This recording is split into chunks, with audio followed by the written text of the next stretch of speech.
এক নম্বর হলো অ্যাক্টিভিটি, দুই নম্বর হলো ট্র্যাডিশনাল অ্যান্ড এবিসি কস্টিং, দুটো একসাথে তুলনা করা, আরেকটা হলো অ্যাক্টিভিটি কস্ট ফল।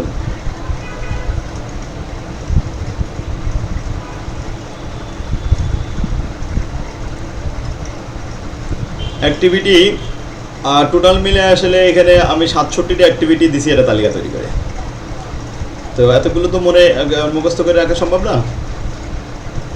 যেমন এখানে কীভাবে একটু দেখাই দিই, যেমন ব্যাস লেভেল, এই ব্যাস লেভেলে কোন কোন অ্যাক্টিভিটিগুলো আসে। তো অ্যাক্টিভিটি লেভেল আছে ব্যাস লেভেল, এর মধ্যে অ্যাক্টিভিটি থাকে কয়টা, টোটাল মিলে মনে হয় 18টা অ্যাক্টিভিটি আছে, ব্যাস লেভেল দিয়ে ভাগ করতে হয়। আচ্ছা, প্রোডাক্ট লেভেল, এই প্রোডাক্ট লেভেল দিয়ে ভাগ করতে হয়, এখানে 9টা আছে। ফ্যাসিলিটি লেভেল আছে 3টা, ইউনিট লেভেল আছে 4টা, নাম্বার অফ প্রোডাক্ট আছে 7টা, মেশিন আওয়ার দিয়ে ভাগ করতে এমন অ্যাক্টিভিটি 2টা, number of customer, customer relation যে সম্পর্কিত নাম্বার অফ কাস্টমার দিয়ে ভাগ করতে হবে। কাস্টমার ব্যাস লেভেল 3টা, কাস্টমার সাস্টেনিং আছে 3টা, এরপরে কাস্টমার ব্যাস লেভেল, কাস্টমার ইউনিট লেভেল এক জায়গায় করে দিছি যে কোন কোন আইটেমগুলো কাস্টমার সাস্টেনিং সাথে আসে, সেলস সাস্টেনিংয়ের সাথে আসে, এটা তালিকা তৈরি করে দেওয়া হয়েছে। এটা আসলে এইভাবে তো মুখস্থ করা এখন টাইমের ব্যাপার, একটু অনুমান করে নিতে হবে, মুখস্থ করা লাগবে না। যে হ্যাঁ, ইম্পর্টেন্ট বলতে এখান থেকে যেগুলো দরকার আমি ওইগুলো অঙ্কের ভিতরে পুরো দেখাচ্ছি, ওগুলো দেখলে হবে। আর ছোট প্রশ্ন হয়, যেমন কোন আইটেমগুলো কোন অ্যাক্টিভিটিতে কোন কাজগুলো ভাগ করা হয়, সেরকম কিছু আইটেম দেওয়া হয়েছে। যেমন একটা আসছে 16 সালে, হোয়াট ইজ অ্যাক্টিভিটি, 16 সালে অঙ্কটা আসছিল। Cost pool and activity measure, mention the activity measure cost driven. Activity cost pool আর অ্যাক্টিভিটি মেজার। প্রথমে প্রোডাক্ট ডিজাইন, এখন প্রোডাক্ট ডিজাইন কোন অ্যাক্টিভিটি দ্বারা এটা বন্টন করা হয়, নাম্বার অফ প্রোডাকশন আইটেম দিয়ে ভাগ করতে হয়। তো প্রোডাক্ট ডিজাইন কস্টটা নাম্বার অফ প্রোডাক্ট দিয়ে ভাগ করতে হবে। কাস্টমার সার্ভিস, কাস্টমারের সংখ্যা দিয়ে ভাগ করতে হবে, তাহলে নাম্বার অফ কাস্টমার দিয়ে ভাগ করে দেখাতে হবে। Machine maintenance cost, machine hour দিয়ে ভাগ করতে হয়। ইনস্পেকশন কস্ট, ইনস্পেকশন আওয়ার দিয়ে ভাগ করতে হয়।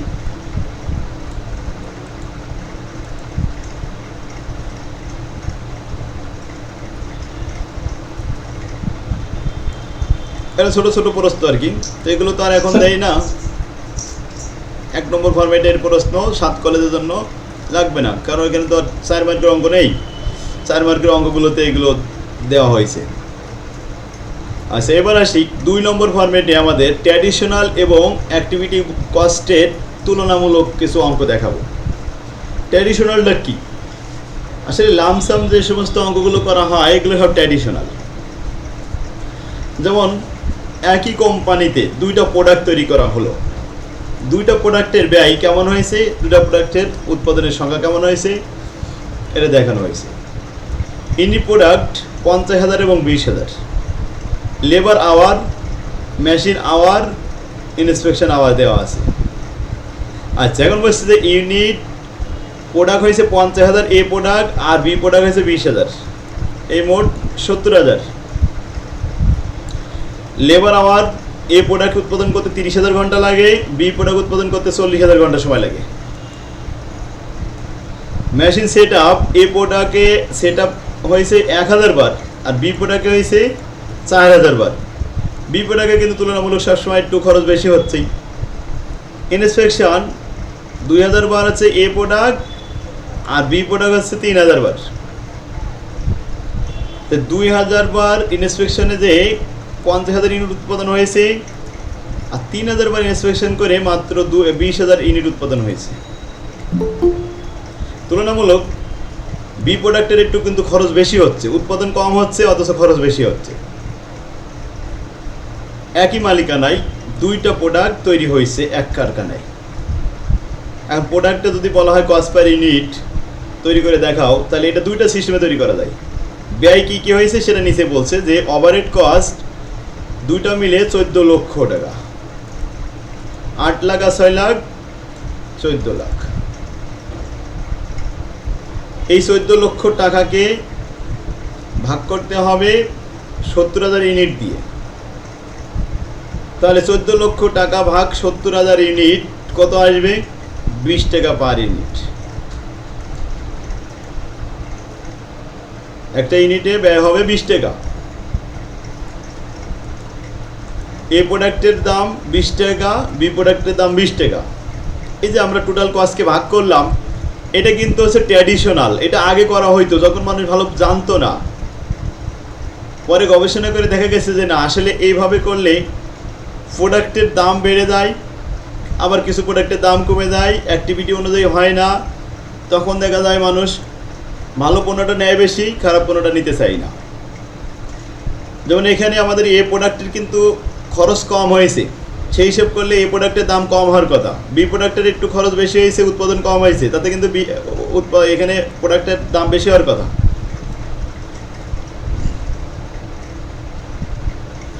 তাহলে আমরা এখন কি করব, যে determine the overhead cost per unit using the traditional costing. Traditional costing কি? টোটাল কস্টকে একবারে টোটাল প্রোডাকশন দিয়ে ভাগ করলে যেটা আসে এটা হলো ট্র্যাডিশনাল কস্ট।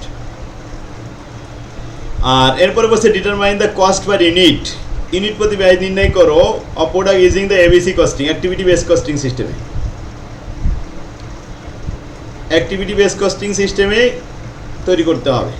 তার প্রত্যেকটা অ্যাক্টিভিটি অনুযায়ী আমাদের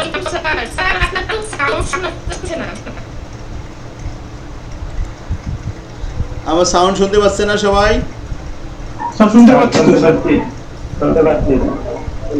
নাইট খান একটু অফ করে বেরোয় যায়, আবার আসতে হবে। নাইট খানে সাউন্ড ঠিক করতে হবে।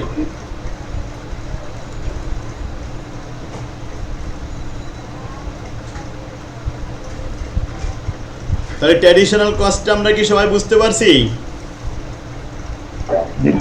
হ্যাঁ, মোট ব্যয়কে মোট ইউনিট দ্বারা ভাগ করলে যেটা আসে এটাই হলো ট্র্যাডিশনাল, লামসাম হিসাব। কিন্তু আসলে কিন্তু এটা সঠিক হিসাব না। পরবর্তীতে গবেষণা করে দেখা গেছে যে যে সমস্ত ইউনিট উৎপাদন করতে আমাদের ব্যয় বেশি হয়, তাদের প্রোডাক্ট কস্ট বেশি হয়, কস্ট পার ইউনিট বেশি হয়, তাদের আলাদা কস্ট করতে হবে। আবার যাদের ব্যয় কম হবে তাদের জন্য আলাদা আলাদা দেখাতে হবে।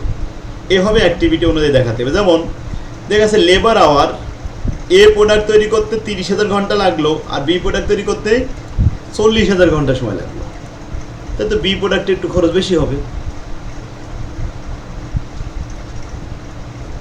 আচ্ছা, এখানে দেখা যাচ্ছে যে মেশিন সেট আপ করলো এ প্রোডাক্ট 1000, অথচ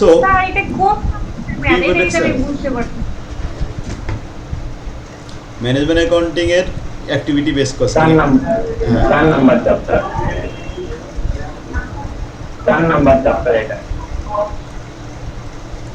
আচ্ছা, তারপরে আসি ইনস্পেকশন। ইনস্পেকশন কিন্তু এ প্রোডাক্টের একটু কম সময় লেগেছে, এ বি প্রোডাক্টে কিন্তু ইনস্পেকশনটা বেশি সময় লেগেছে। তাহলে একটা কাজ করবো, আমরা অ্যাক্টিভিটি করবো কী হবে, লেবার আওয়ার রেট বের করবো। যার যত বেশি ঘন্টা সময় লেগেছে তার তত বেশি ব্যয় হবে। আচ্ছা, সেট আপ বা কতবার এটা দেখাবো, আর ইনস্পেকশন কতবার এটা দেখাবো। ঠিক আছে, এখন এই অ্যাক্টিভিটি রেট বের করার জন্য আমাদের প্রথমে একটা স্টেপ করতে হবে, cost per unit calculation overhead rate পার অ্যাক্টিভিটি। এখানে আমাদের ব্যয় হয়েছিল মাত্র দুইটা, একটা হলো budgeted machine set up cost 8 lakh টাকা, আর এটা হলো ইনস্পেকশন কস্ট। তাহলে শুধুমাত্র দুইটা রেট বের করলে হচ্ছে। মেশিন সেট আপ কস্ট এটা আমাদের কী দিয়ে ভাগ করতে হবে, মেশিন সেট আপ দিয়ে ভাগ করতে হবে। আচ্ছা, এবার সেই ইনস্পেকশন কস্ট 6 লাখ, এটা কোন অ্যাক্টিভিটিতে ভাগ করতে হবে, কস্ট ড্রাইভার ইনস্পেকশন এতবার দিয়ে ইনস্পেকশন দিয়ে ভাগ করতে হবে। ঠিক আছে, তাহলে দুইটা দিয়ে দুইটা রেট বের করলাম। তাহলে লেবার আমাদের কি কাজে লাগলো, লেবারের কোনো খরচ নেই, অতএব ওই ড্রাইভারটা আমাদের কাজে লাগবে না। ড্রাইভার হচ্ছে 3টা আর গাড়ি হচ্ছে 2টা, তাহলে প্রত্যেকটা গাড়িতে একজন করে উঠালো, দুটো গাড়ি এই দুইটা ড্রাইভার চালাচ্ছে আর একটা ড্রাইভার রেস্টে আছে, লেবারের কোনো কস্ট নেই বলে কোনো কাজে লাগলো না। এটাকে বলে কস্ট ড্রাইভার, যা দিয়ে কস্টকে ভাগ করা হয় এটাকে বলা হয় কস্ট ড্রাইভার। তো আমরা দুইটা অ্যাক্টিভিটি নিয়ে আসলাম। রেট পার অ্যাক্টিভিটি, প্রথমে মেশিন সেট আপ কস্ট 8 লক্ষ টাকা ভাগ 5000 আওয়ার্স, ইন্সপেকশন 6 লক্ষ টাকা ভাগ 5000 আওয়ার্স, ভাগ করলে আসলো কত? 160 টাকা আর 120 টাকা।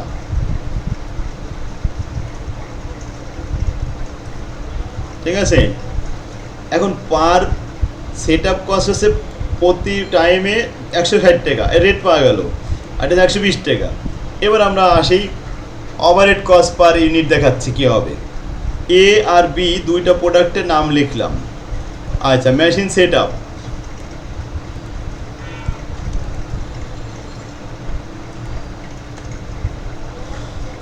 মেশিন সেট আপ দেখেন তো অ্যাক্টিভিটি কত ছিল? 1000 ছিল, আরেকটা ছিল 4000।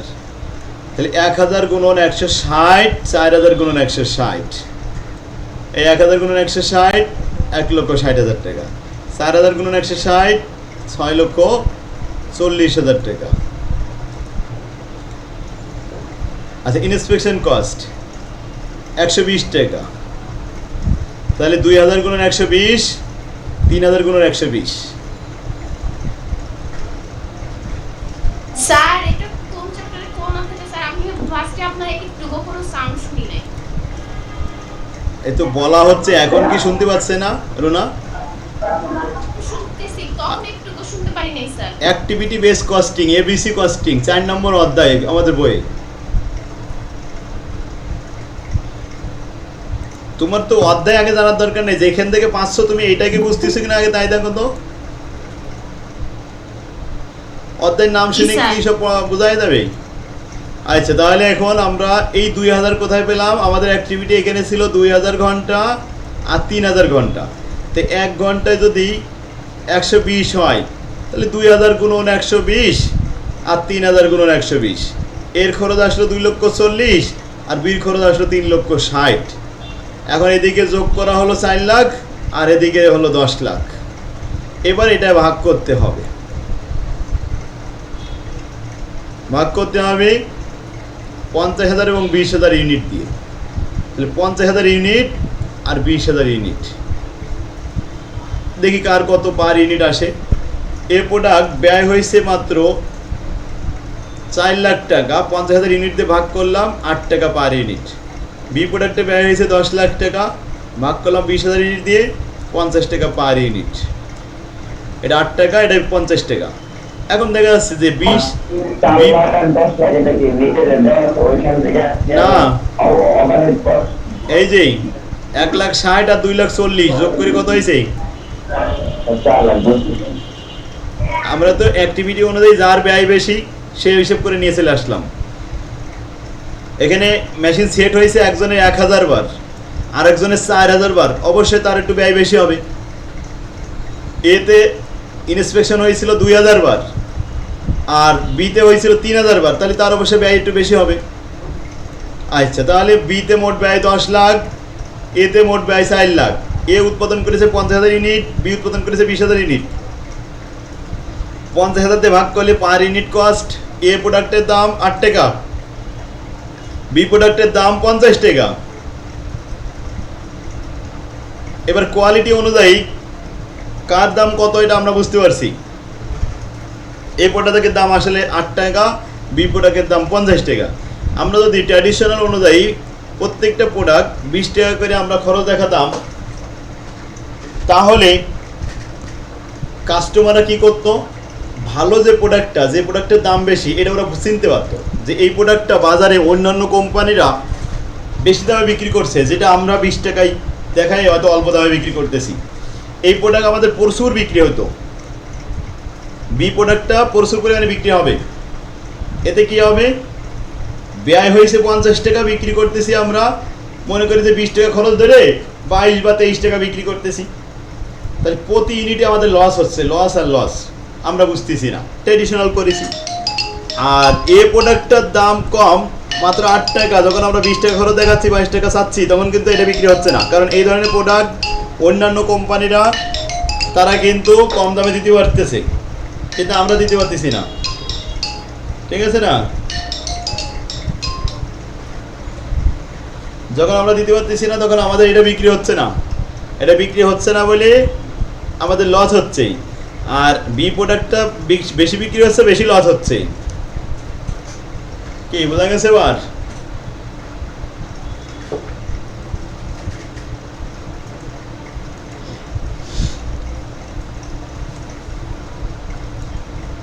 তাহলে প্রত্যেকটা অ্যাক্টিভিটি অনুযায়ী যখন খরচকে আলাদা আলাদা করা হবে, তখন সেটা হবে ট্র্যাডিশনাল।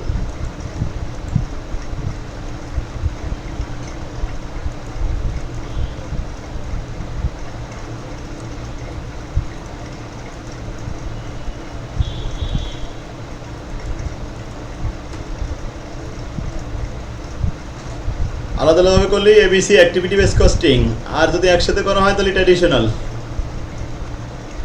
আচ্ছা, এখানে আরেকটা আছে, এটা একটু দেখাই।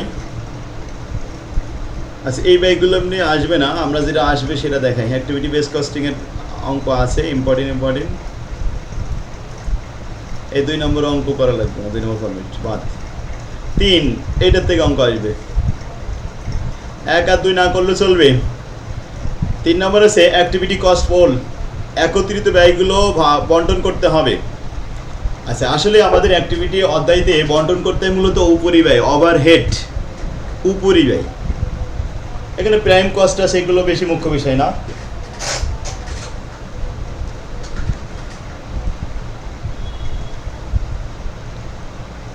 প্রথম 1 নম্বর প্রশ্ন, Parker company produce mathematical and financial calculator.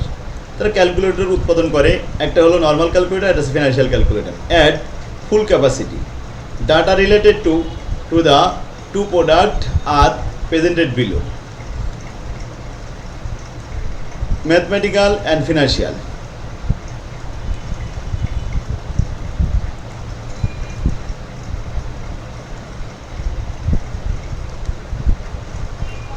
Mathematical ক্যালকুলেটরে কেমন ব্যয় হয়েছে আর কেমন উৎপাদন হয়েছে, আর ফিনান্সিয়ালি কেমন হয়েছে আমরা একটু দেখি। অ্যানুয়াল প্রোডাকশন ইন ইউনিট, ম্যাথমেটিক্যালটা 50,000 ইউনিট উৎপাদন হয়েছে, আর ফিনান্সিয়াল 1 লক্ষ ইউনিট উৎপাদন হয়েছে।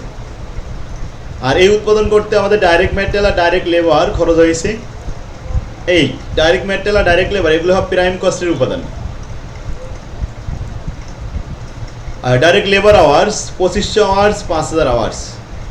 মেশিন আওয়ার্স 25,000 আর 50,000 hours. Number of production run 50 বার 50 বার। ইন্সপেকশন আওয়ার্স 1000 এবং 500 বার, এখানে 500 আওয়ার্স। ম্যাথমেটিক্যালে দেখা যাচ্ছে 1000 আওয়ার্স সময় লেগেছে, যেখানে ফিনান্সিয়ালে 500 বার 500 ঘন্টা লেগেছে। তো ফিনান্সিয়াল ক্যালকুলেটরের খরচ কম হবে। আবার মেশিন আওয়ার্স দেখা যাচ্ছে ম্যাথমেটিক্যালে 50,000 আওয়ার্স আর ফিনান্সিয়ালে 50,000 আওয়ার্স, 25,000 আওয়ার্স, 50,000 আওয়ার্স। আচ্ছা, যাই হোক, এগুলো আমাদের কি কি ড্রাইভার আছে, cost driver, direct labour hours, এটা হলো cost driver, machine hours cost driver, number of production run এটাও cost driver, inspection hours cost driver. Total manufacturing overhead cost are as follow, নিচে দেওয়া হলো। মেশিন কস্ট, মেশিন কস্টটা ভাগ হবে machine hour দিয়ে। In a set up cost, এটা number of production run দিয়ে, কতবার রান করেছে কতবার সেট আপ করেছে এটা দিয়ে হবে।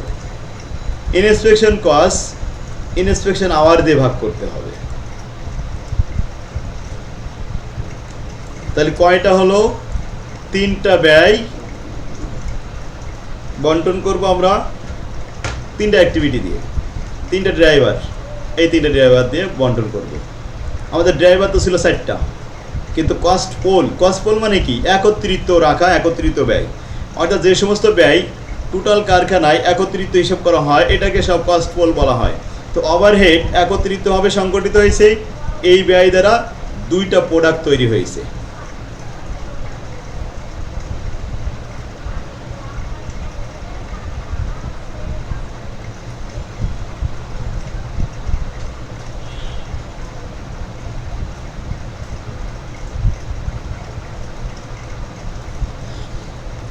প্রথমে আমাদের বলছে choice a cost driver choice করো for each overhead cost pool, প্রত্যেকটা একত্রিত উপরিব্যয়ের জন্য কস্ট ড্রাইভার চয়েস করো। আচ্ছা, তাহলে আমরা কস্ট ড্রাইভার চয়েস করলাম যে মেশিন কস্টকে ভাগ করতে হবে মেশিন আওয়ার দিয়ে, এটাই কস্ট ড্রাইভার চয়েস হলো। সেট আপ কস্টকে নাম্বার অফ প্রোডাকশন রান দিয়ে ভাগ করতে হবে, নাম্বার অফ সেট আপ থাকলে সেটা দিয়ে ভাগ করতাম। আর ইন্সপেকশন কস্ট ইন্সপেকশন আওয়ার দিয়ে ভাগ করতে হবে। আচ্ছা, তাহলে আমরা কস্ট ড্রাইভার চয়েস করার পরে কি আছে আর, calculate the manufacturing overhead cost per unit for each product. Calculate the manufacturing overhead cost per unit তৈরি করতে হবে ইচ প্রোডাক্ট, প্রত্যেকটা প্রোডাক্টের জন্য আমাদের আলাদা আলাদা করে কস্ট পার ইউনিট দেখাতে হবে। 1 নম্বর প্রশ্নে এটা আগে আমরা দেখাই। আমি এখানে প্রশ্নটা দুইভাবে আসছে, এই একই অঙ্ক এরকম প্যাসেজ আকারে আসছিল, ম্যাথমেটিক্যাল ক্যালকুলেটর ইনফরমেশন, ফিনান্সিয়ালের information, total manufacturing overhead cost are as follow. এখানে 3টা ব্যয় আছে, machine cost 3,75,000, set up cost 1,20,000, inspection cost 1,05,000। এরকম প্যাসেজ আকারে দিছিল 7 কলেজে, আর এরকম শখ আকারে দিছিল জাতীয় বিশ্ববিদ্যালয়। একই প্রশ্ন এরকম শখ আকারে দেওয়া থাকলে খুঁজে পেতে সুবিধা হয়, আর 7 কলেজে এরকমভাবে প্যাসেজ আকারে দিছে ওই অঙ্কটাই। যদি এভাবে দেয় তাহলে সবাই পারবে? স্যার প্র্যাকটিস করতে হবে স্যার। হ্যাঁ, একই জিনিস তো, এটা প্রশ্নে এরকমভাবে থাকলে একই কথা, যে এই যে ম্যাথমেটিক্যালের ইনফরমেশনগুলো আগে পড়ে নিলাম, তারপরে ফিনান্সিয়ালের ইনফরমেশনগুলো পড়লাম, এরপরে 3টা কস্ট পোল আছে, কস্ট পোলগুলো একত্রিত আপনারা এই ম্যাথটা দেখাবেন ভিডিও বর্ণনা 2005 এরকম একটা এই ম্যাথটা দেখাইলেন। আমরা প্রথমে আসলাম 1 নম্বর রিকোয়ারমেন্টে, অ্যাক্টিভিটি রেট দেখাবো। মেশিন এখানে আছে মেশিনারি, খরচ আছে মেশিনারি, মেশিন আওয়ার দিয়ে ভাগ করতে হবে, এটাকে আছে কস্ট ড্রাইভার চয়েস। আর সেট আপ প্রোডাকশন রান দিয়ে ভাগ করতে হবে, কস্ট ড্রাইভার চয়েস করলাম। ইন্সপেকশন আওয়ার দিয়ে ভাগ করলাম, এটা কস্ট ড্রাইভার চয়েস হলো।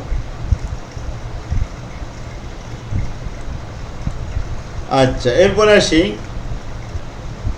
আমরা ক্যালকুলেশন করছি যে রেট পার আওয়ার বের করব। প্রথমে মেশিনারি খরচ হচ্ছে 3,75,000, এটাকে ভাগ করব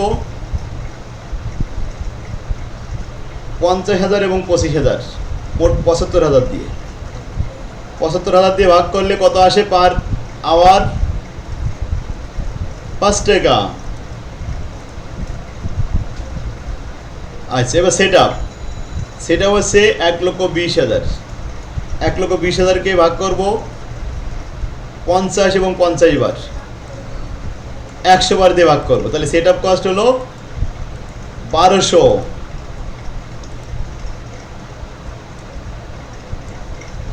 প্রতিবারে 1200 টাকা। আচ্ছা, এরপর ইন্সপেকশন আওয়ার্স রেট কত হবে? ইন্সপেকশন আওয়ার এখন 1,05,000 টাকা, এই যে আবার একটু দেখাই, 1,05,000 টাকা সেটা হয়েছে 1500 আওয়ার্স দিয়ে ভাগ হয়েছে, তাহলে কত হয়েছে রেট? প্রতি আওয়ারে 70 টাকা।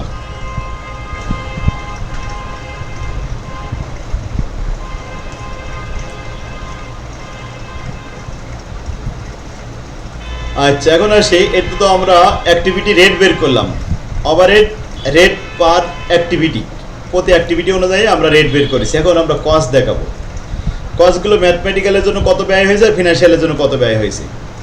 প্রথমে মেশিন আসেন, মেশিন কস্ট দেখাবো 5 টাকা পার মেশিন আওয়ার, তাহলে 5 টাকা গুণন 25,000, 25,000 পেলাম কোথায়? ওই যে প্রথমটা ম্যাথমেটিক্যাল ছিল 25,000 আর ফিনান্সিয়াল ছিল 50,000, তাহলে 5 টাকা গুণন 25,000, 5 টাকা গুণন 50,000, 1,25,000 আর 2,50,000। এই আচ্ছা, এরপরে সেট আপ হচ্ছে 1200 টাকা। 1200 টাকা সেট আপ রেট হয়, তাহলে 50 বার আর 50 বার 60,000 এবং 60,000। এরপরে ইনস্পেকশন আছে 70 টাকা। কতবার ইনস্পেকশন আছে? 1000। 70 গুণন 1000 তাহলে 70,000 টাকা। 70 গুণন 500 35,000 টাকা।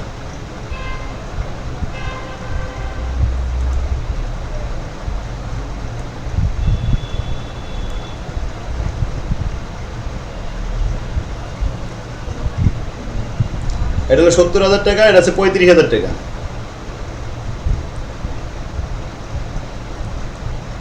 দুই লক্ষ 55 আর 3,45,000 মোট ব্যয়। এখন ম্যাথমেটিক্যাল হয়েছে 2,55,000 টাকা, আর ফিনান্সিয়ালে খরচ হয়েছে 3,45,000 টাকা। প্রোডাকশন ইউনিট ম্যাথমেটিক্যালে 50,000 ইউনিট, তো 50,000 ইউনিট দিয়ে আমরা ভাগ করলাম 2,55,000 টাকাকে, তাতে আসলো 5 টাকা 10 পয়সা। আর ফিনান্সিয়ালে 3,45,000 টাকা ভাগ 1 লক্ষ ইউনিট ভাগ করলে আসলো 3 টাকা 45 পয়সা।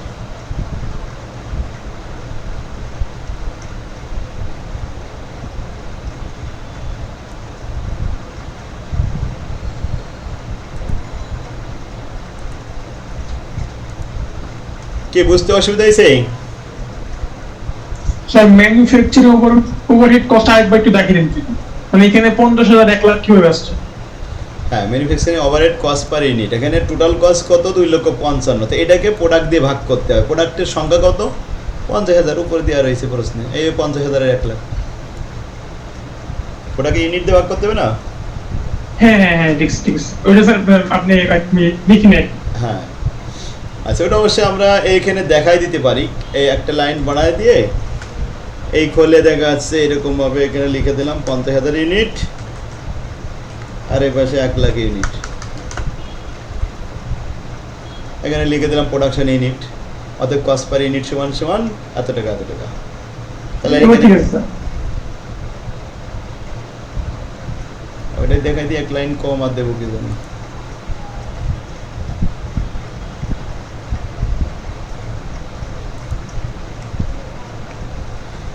অ্যানুয়াল প্রোডাকশন কস্ট, এই প্রোডাকশন ইউনিট, এই এক লাইন বাড়াই দিলাম, দিয়ে এবার ভাগ করে করে এগুলো দেখাই দিলাম, ব্যাস ওকে। তাহলে অ্যাক্টিভিটি অনুযায়ী আমাদের রেট পার ইউনিট চলে আসলো। ওভারহেড কস্ট পার ইউনিট, কিন্তু এগুলো সব ওভারহেড কস্ট। আচ্ছা, প্রশ্নের ভিতরে 2 ধরনের কথা থাকবে, এটা একটু ফলো করতে হবে। এখানে বলা হচ্ছে যে calculate the manufacturing overhead cost per unit. Overhead কথাটা উল্লেখ আছে, তার মানে শুধুমাত্র ওভারহেডটা ভাগ করতে হবে। আরেকটা প্রশ্ন বলছে compute the manufacturing cost per unit. এখানে ওভারহেড কথাটা উল্লেখ নেই, ম্যানুফ্যাকচারিং বলা হয়েছে। তাহলে শুধু ওভারহেড না, এর সাথে প্রাইম কস্টের যে এলিমেন্ট ছিল ম্যাটেরিয়াল এবং লেবার, ওই দুটো ভাগ করতে হবে। তাহলে 2 নম্বর প্রশ্নে আমরা চলে আসলাম। এই যে 2 নম্বর প্রশ্ন, calculation of manufacturing cost per unit. তো ডাইরেক্ট ম্যাটেরিয়াল লেখা ছিল 1.5 লক্ষ টাকা। 50,000 ইউনিট ভাগ করলে হয় প্রতি ইউনিট কয় টাকা? 3 টাকা। আরেকবার দেখাই কোথা থেকে আসলো। Material 1.5 lakh, production unit 50,000, material 3 lakh, unit 1 lakh, ওটাতে ভাগ করতেছি। তাহলে 1.5 লক্ষকে আমরা 50 দিয়ে ভাগ করলাম 3 টাকা হলো, আর 3 লক্ষকে 1 লাখ দিয়ে ভাগ করলাম 3 টাকা হলো।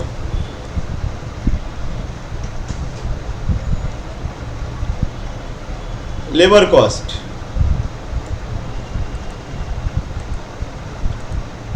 হচ্ছে 50,000 টাকা, 50,000 ইউনিট দিয়ে ভাগ করলাম, 1 টাকা পার ইউনিট আসলো। তাহলে লেবার এবং ম্যাটেরিয়াল এই দুটাই ডিভাইডেড হয়ে গেল।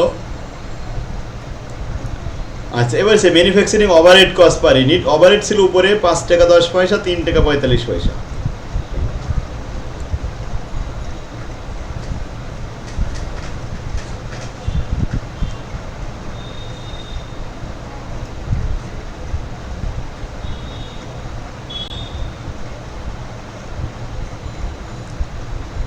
ওভারহেডটা আমরা উপর থেকে আনছি, সবাই বুঝতে পারছি? জি স্যার। তাহলে ম্যাটেরিয়াল আর লেবার আমরা ভাগ করে নিলাম, 3 টাকার 1 টাকা 4 টাকা, আর ওখানে ছিল 5 টাকা 10 পয়সা। তাহলে 4 এর 5 9 টাকা, 9 টাকা 10 পয়সা। আর তারপরে ফাইন্যান্সিয়াল ক্যালকুলেটর দেখলাম 3 টাকা 45 পয়সা, আর এই 4 টাকা 3.5 7 টাকা 45 পয়সা।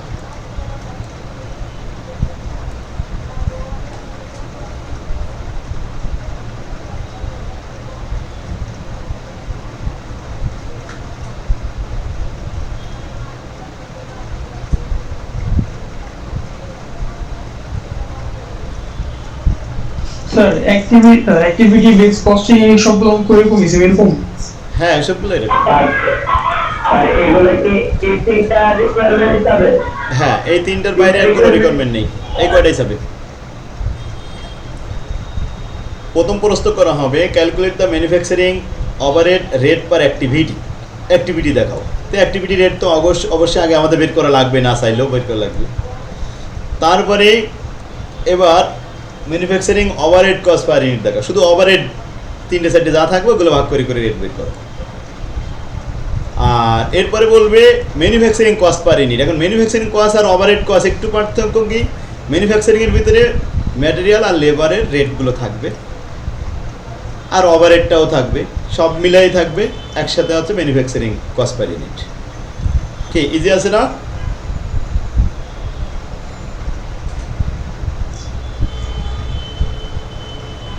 বুঝতে পারছে সাইফুল আলম? জি স্যার। এটা কিন্তু ইম্পর্টেন্ট অঙ্ক, এই 7 কলেজে আসছে কিন্তু, এটা 7 কলেজ অ্যাফিলিয়েট ঢাকা ইউনিভার্সিটির অন্তর্ভুক্ত। আচ্ছা, ওই অঙ্কটাই দিবে হয়তো, আর ওই রকমই অঙ্ক, প্রত্যেকটা অঙ্ক সেম, আর এই অঙ্কই দিবে সব। আচ্ছা, রুমা কোম্পানি, এখানে কিন্তু প্রোডাকশন দেওয়া আছে, financial calculator 4 lakh, normal calculator 2 lakh. আচ্ছা, ডাইরেক্ট ম্যাটেরিয়াল আর লেবার এগুলো তো প্রাইম কস্টের উপাদান বললাম। এবার ড্রাইভার দেওয়া হয়েছে 4টা, direct manufacturing labour hour, machine hour, number of production run, inspection hour, driver 4টা দেওয়া হলো। কস্টফুল কয়টা? 3টা কস্টফুল কি কি? মেশিন কস্ট কী দিয়ে ভাগ করতে হয়? মেশিন আওয়ার দিয়ে। ইন্সপেকশন কস্ট কী দিয়ে ভাগ করতে হয়? নাম্বার অফ প্রোডাকশন রান দিয়ে। ইন্সপেকশন সেট আপ কস্ট, কী বললাম, সেট আপ কস্ট ভাগ করতে হবে নাম্বার অফ প্রোডাকশন রান দিয়ে। ইন্সপেকশন কস্ট ভাগ করতে হবে ইন্সপেকশন আওয়ার দিয়ে। ক্লিয়ার? বুঝতে পারছি কিনা সবাই? জি স্যার। এখানে ওই 2টা প্রশ্নই করা হয়েছে, compute the machine manufacturing overhead cost per unit. এখানে চয়েস দ্য কস্ট ড্রাইভার বলেনি, তো কস্ট ড্রাইভার চয়েস করতে না বললেও আমাদের তো লিখতে হবে।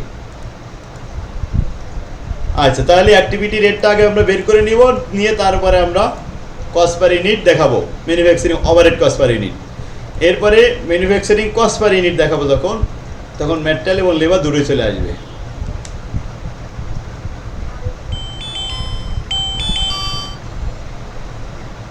তাহলে machine set up inspection, cost driver আমরা চয়েস করলাম, মেশিন আওয়ার দিয়ে ভাগ করবো, প্রোডাকশন রান দিয়ে ভাগ করবো, ইন্সপেকশন আওয়ার দিয়ে ভাগ করবো।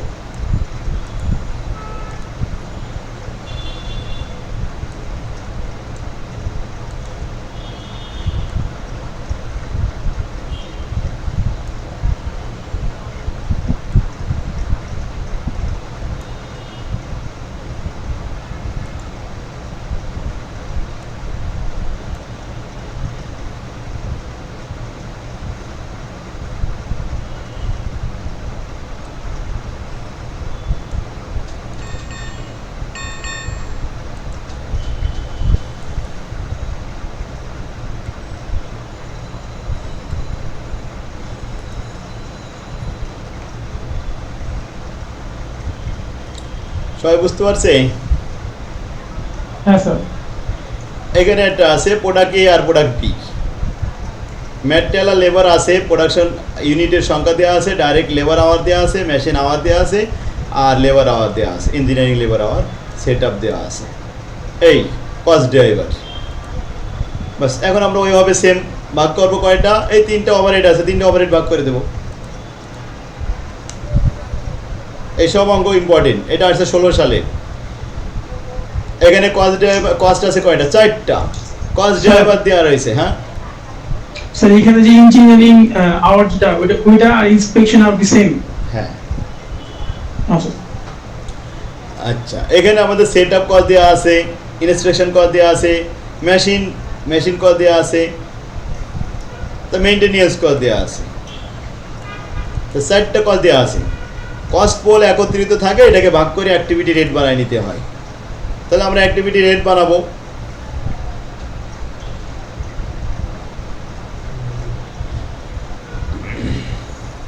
মেইনটেনেন্স আমরা ভাগ করেছি, মেইনটেনেন্স আওয়ার আছে ওখানে, আওয়ার দিয়ে ভাগ করে পার আওয়ার রেট বানাই নিলাম, অ্যাক্টিভিটি রেট।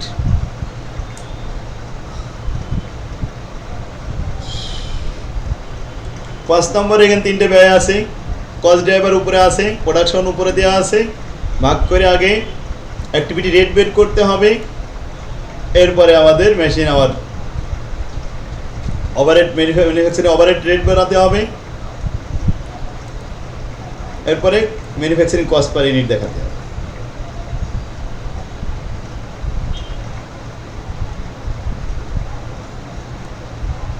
এখানে অ্যাক্টিভিটি কয়টা কস্ট পোল দেওয়া আছে? 2 4 6 7টা।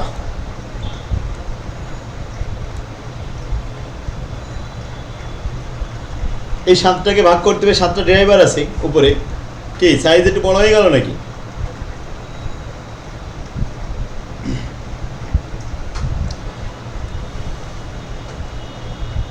তাহলে 7টা ড্রাইভার দিয়ে 7টা কস্টকে ভাগ করে কস্ট পার ইউনিট দেখাতে হবে।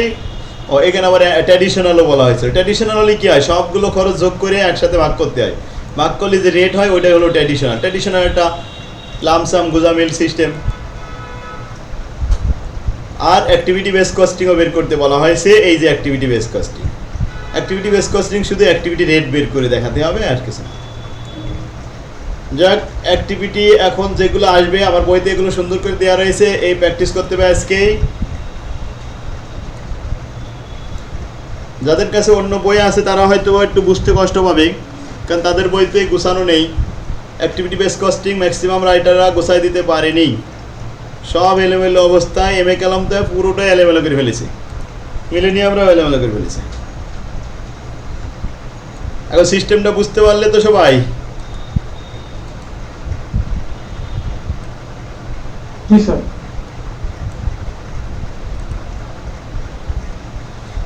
কারণ অঙ্কগুলো এই অ্যাক্টিভিটি বেস কস্টিং এত সহজ অঙ্ক, এটা কঠিন করে ফেলেছে কি রাইটাররা কঠিন করে ফেলেছে। তারা গোছায় লিখে দিতে পারেনি। আর স্যারেদের কথার তো কোনো ঠিক নেই, তারা তো ওই যে বইতে যা থাকে ওর বেশি তার জ্ঞান নেই, ওইটুকুই তারা দেখে, এই জন্য এটা কঠিন করে ফেলে। তখন ছাত্ররা ভয় পায় হ্যাঁ, একজন টিচারের মাথার কতটুকুই বা থাকবে, বইতে আছে ওই দেখে দেখে পড়াই চলে যাচ্ছে। তার চেয়ে একটু মাথা দিয়ে একটু আসবে যে এটা গোছাই সুন্দর করে একটু দিই, ছাত্ররা কীভাবে বোঝে কিনা আসল জিনিসটা কি, এটা তার মাথায় নেই। ওয়ালাইকুম আসসালাম।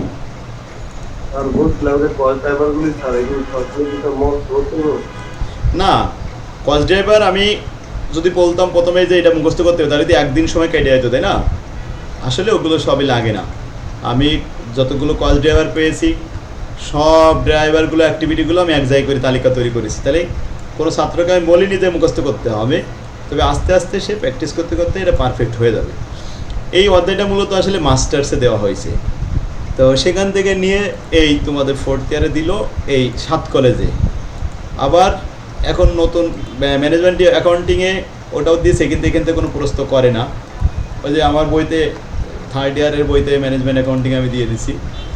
এই তো তালিকাটা আমি তৈরি করেছি, যত অ্যাক্টিভিটি আছে সব অ্যাক্টিভিটি তৈরি করে এক জায়গায় করেছি। ওদের যদি স্যাররা ওগুলো মূলত স্যারদের জন্য, আর দিন ইসলামের জন্য ওসবগুলো না। এই যে কয়টা করলাম না, এই কয়টাই যদি আমি এখন এই 67টা পড়াতাম আর আধা ঘন্টা নিয়ে আলোচনা করতাম, তাহলে 90% স্টুডেন্ট মনে মনে নিয়ত করতো এই অধ্যায়টা বাদ দেব, জীবনে আর কোনোদিন শিখবো না এই অধ্যায়, ঠিক না? তাই আমি তাড়াতাড়ি কিন্তু চলে আসলাম যে ওগুলো আর দেখাবো না, দেখালে এরা ভয় পাবে, ভয় পাইলে এই আসল জিনিস পড়ে থাকবে। আসলে এখন কিন্তু সাহস হয়ে গেছে যে না, এই তো সহজ জিনিস, ঠিক না? হ্যাঁ, ইজি করার জন্য কিন্তু আমি ওখান থেকে চলে আসছি যে না, ওই তালিকাও দেখালেই ওরা ভয় পাবে। তো একজন টিচারের উচিত ছাত্রদেরকে সাহস দেওয়া, কোথায় কি কঠিন আছে না আছে সেগুলো তো স্যার বুঝবে, সেগুলো ইজি করে উপস্থাপন করা এইটা হলো স্যারের দায়িত্ব। একজন স্যার যদি সুন্দর করে উপস্থাপন করে জটিল জিনিস ইজি হয়ে যায়, আর স্যার যদি গুছাই উপস্থাপনা করে না করতেই পারে তাহলে তো আর জটিল তো আরও জটিল হয়ে যাবে। আর একজন রাইটার যদি সুন্দর করে গুছাই লিখে দিতে পারে তাহলে ছাত্ররাও ওই বইটা দেখে অনেক কিছু শিখতে পারে। ম্যানেজমেন্ট অ্যাকাউন্টিং আমি অনেক সুন্দর করে গুছাই দিচ্ছি, আমার বইটা দেখে সবাই শিখতে পারে। আর ইউটিউবে তো আমি দিয়ে দিছি এগুলো, এই অধ্যায়ের উপরে ইউটিউবে আমি অনেক ক্লাস দিছি। সবাই কি দেখছে আমার ক্লাসগুলো?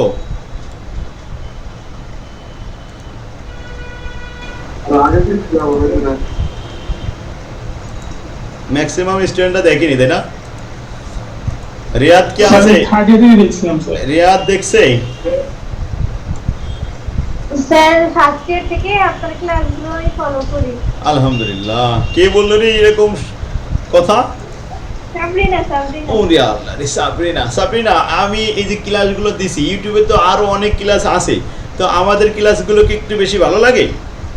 হ্যাঁ আমি করছি, কারণ কি হচ্ছে আপনার ক্লাসগুলো কি ডিরেক্ট ফর্মুলাটা দিয়ে করে দেওয়া হয়, অন্য সব টিচাররা মানে ভেঙে বুঝে অনেক সময় লাগে, বোরিং লাগে। তো আমার কথাটা ডিরেক্ট শিখবো, আমার এত ঘুরে শিখবো না।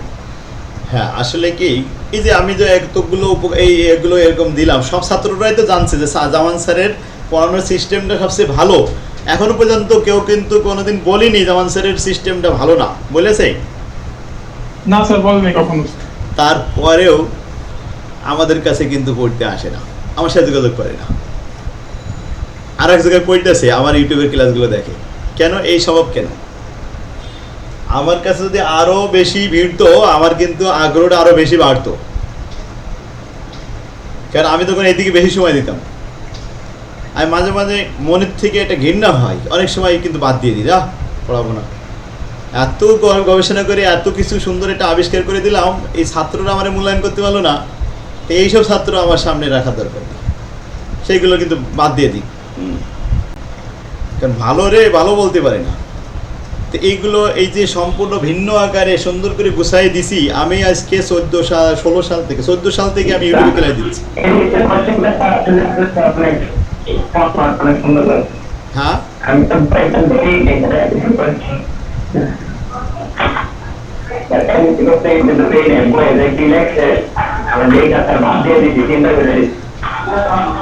এখন একটা বই লিখতে গেলে যে অভিজ্ঞতা দরকার, আমি যতগুলো বই আছে আমাদের কমার্সের উপরে, ব্রিঘাম, গিটম্যান, খান জেইন, তারপরে বাংলাদেশের তো অলিতে গলিতে রাইটার যা আছে, এই যে বাজারে বিক্রি হচ্ছে, শুধু কাগজ বিক্রি হচ্ছে, মিলেনিয়ামের কতগুলো আছে, এরা কি লিখেছে বাস্তবে দেখিছে, আসলে এরা কি বুঝেছে এটাই তো বুঝলাম না, যে এরা কি ছাত্রদের জন্য লিখেছে নাকি স্যারেদের জন্য লিখেছে নাকি ওরা নিজেদের জন্য লিখেছে তা জানি না। স্যার মিলেনিয়াম আসলে তেমন কিছু নাই, কিন্তু মিলেনিয়ামটা কেন কিনে সবাই এটা সিলেবাস ফলো করে, তো ওইটা অন্য সব পাবলিকেশন করে না সিলেবাস। হ্যাঁ প্রতি স্টুডেন্টরা খুব রেগে আছে, করতে পারে না, বিরক্ত বোধ করে।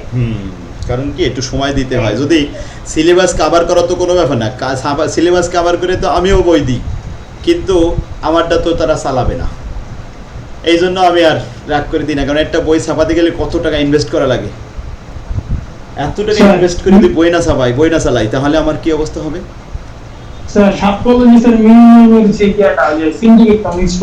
সিন্ডিকেটটা আসলে কি সিন্ডিকেট স্টক, আমি যদি আজকেই যোগাযোগ করি তাহলে তারা আমার কাছে ঘুষ চাবে। একটা স্যারের সাথে যোগাযোগ করবো, লাখখানিক টাকা দেন, অমুকের কাছে লাখখানিক টাকা দেন, দেখি আপনারা চালাচ্ছি। তা আমি হচ্ছে ছাত্র বয়স থেকে ঘুষ বিরোধী আর সুদ বিরোধী, আমার জীবনে কখনো কেউ ঘুষ আর সুদ ঢুকাতে পারবে না। আর এই ঘুষ আর সুদ ঢুকাতে পারবে না বলে এই সমস্ত পায়তারা আমি করি না। যা আমি যদি ভালো কিছু আমার থেকে যদি আর কেউ ভালো লিখতে পারে, আরও লিখে থাকে, তাহলে তারটা চালান, তবে ভালো কিছু চালান। আপনারা আজে বাজে চালাবেন কেন? ভালো যেটা ভালোরে ভালো বলেন। আমি যখন জাতীয় বিশ্ববিদ্যালয়ের আন্ডারে ছিল তখন আমি তো প্রচুর পরিমাণে 7 কলেজে আমি সৌজন্য দিছি। এখন না এই যে 4 বছরে এই যে ব্যাচটা, এই ব্যাচটাই কিন্তু 4th ইয়ার পর্যন্ত আসলে নতুন সিলেবাস, এর আগে কিন্তু ওই সিলেবাসটা ছিল। তা আমি ব্যাপক সৌজন্য দিতাম, সবাই আমাকে খুব প্রশংসা করতো, আপনার লেখাটা অনেক ভালো, আপনার বইটা সম্পূর্ণ ভিন্ন এবং খুব সুন্দর করে গুছানো, এটা ছাত্রদের জন্য অনেক উপকার। আমি ওই সময় শুনে শুনে বলতাম যে স্যার এই কথাটা আমার সাথে না বলে যদি ক্লাসে ছাত্রদের সামনে বলতেন তাহলে মনে হয় উপকারটা বেশি হইতো, কারণ আমি তো জানি আমি কি লিখেছি, আমার সাথে বলার দরকার নেই। সেটাই স্যার। কারণ আমি জানি ক্লাসে একটা স্যারও আমার কথা বলে না, আমার বইয়ের কথাটা বলেন। একটা স্যার বলতো বাংলা কলেজে, আমাদের সেই এই রাব্বানি স্যার ডিপার্টমেন্ট প্রধান আসার আগে উনি ছিল শহীদুল্লাহ স্যার, বাংলা কলেজের শহীদুল্লাহ স্যার, উনি যাই খুব বলতো, তবে ডিপার্টমেন্ট প্রধান ছিল তো উনি অত বেশি ক্লাস নেওয়ার সুযোগ পাইতো না, তবে যে ক্লাসে যাইতো আমার বইটা উঁচু করে সবাইরে বলতো যে বাজারে শুধু একটা এম.এ. কালাম আর মিলেনিয়াম না, বাজারে আরও ভালো বই আছে, তোমরা এই বইগুলো কাছে রেখো, জামান স্যারের বইগুলো নিও, জীবনে অনেক শিখতে পারবা।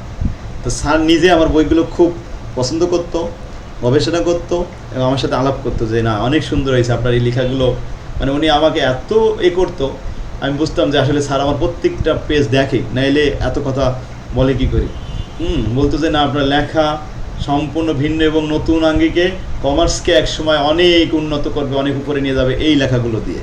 তারপর আমাকে আরও ইন্সপায়ার করতো যে আপনি লিখে যান, একসময় দেখবেন যে এইটাই সবচেয়ে 1 নম্বরে চলে যাবে আর এই নিয়মটাই সবাই ফলো করবে। আমি বইতে লিখতাম আমাদের দেখানো পথেই চলবে বাংলাদেশ, কবে চলবে সেই বাংলাদেশ। আমার কথা তো তারা রাখলো না, রাখলো ভুট্টো সাহেবের কথা। এখন পড়াচ্ছি অনার্স 4th ইয়ারে, সবাই জানি জামান স্যারের পড়ানো লেখা বই, তারপরেও কয়জন স্টুডেন্ট? মাত্র 12 জন স্টুডেন্ট। অথচ দেখা যাচ্ছে যারা পড়াতে হইতেছে না তাদের জায়গা ধরতেছে না, 100-150 করে ছেলেপেলে তার কেন্দ্রের পিছনে বসে গেছে। হ্যাঁ, তাহলে এটা কার ব্যর্থতা? কিন্তু প্রসারের অভাব নেই, সবাই জানে, তারপরেও কিন্তু নেই। এটা কোথায় দুর্বলতা এটা তো বুঝি না। আজকে যদি এখানে 100 স্টুডেন্ট থাকতো তাহলে আমার স্পিরিটটা কি এরকম থাকতো? পড়ানোর স্পিরিট আরও কত বাড়তো। মাত্র 12 জন 14 জন স্টুডেন্ট দেখি অনলাইনে, কেমন একটা লজ্জাকর ব্যাপার। এর আগে তো মাত্র 3 জন 4 জন পড়াইছি, দিন ইসলামরে পড়াইছি, সাইফুল ইসলাম ছিল আর নাইত খান মাঝে মাঝে আসতো, এই 3 জন মনে হয় ছিল, আরগুলো নেই। আমি তো সেই সেকেন্ড ইয়ার থেকেই আপনার কাছে হ্যাঁ, নাইত খান সবসময় ছিল, কিন্তু নাইত খান একটু মাঝে মাঝে হাজিরা দেই, মাঝে মাঝে দিত না। এখন আমাদের নতুন স্টুডেন্ট, এখন দেখেছি যে নতুন স্টুডেন্ট আসলো, কে জানো, সাইদ, তাই না?